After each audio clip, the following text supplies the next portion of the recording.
વીરપુરમાં સ્વાતંત્ર્ય દિન નિમિત્તે ભવ્ય તિરંગા યાત્રા યોજાઈ. મહીસાગર જિલ્લાના વીરપુર તાલુકામાં સ્વાતંત્ર્ય પર્વની ઉજવણીના ભાગરૂપે ભવ્ય તિરંગા યાત્રાનું આયોજન કરવામાં આવ્યું હતું, જેમાં મોટી સંખ્યામાં ગ્રામજનો, વિદ્યાર્થીઓ, પોલીસ કર્મીઓ, વહીવટી અધિકારીઓ અને આગેવાનો જોડાયા હતા. સ્વામિનારાયણ મંદિરથી શરૂ થયેલી તિરંગા યાત્રા મેઇન રોડ પરથી પસાર થઈ દેસાઈ સીએમ હાઈસ્કૂલ સામેના 4 રસ્તા ખાતે પૂર્ણ થઈ.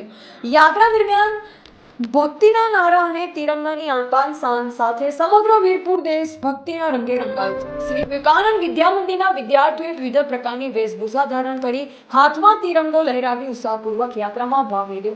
વિદ્યાર્થીઓની વિવિધ વેશભૂષાએ યાત્રાનું વિશેષ આકર્ષણ જમાવ્યું. તિરંગા યાત્રામાં પોલીસ વિભાગ, વિવિધ વહીવટી અધિકારીઓ, સ્થાનિક આગેવાનો તેમજ મોટી સંખ્યામાં ગ્રામજનો ઉપસ્થિત રહ્યા હતા. રિપોર્ટર મનોજ સોલંકી, વીરપુર.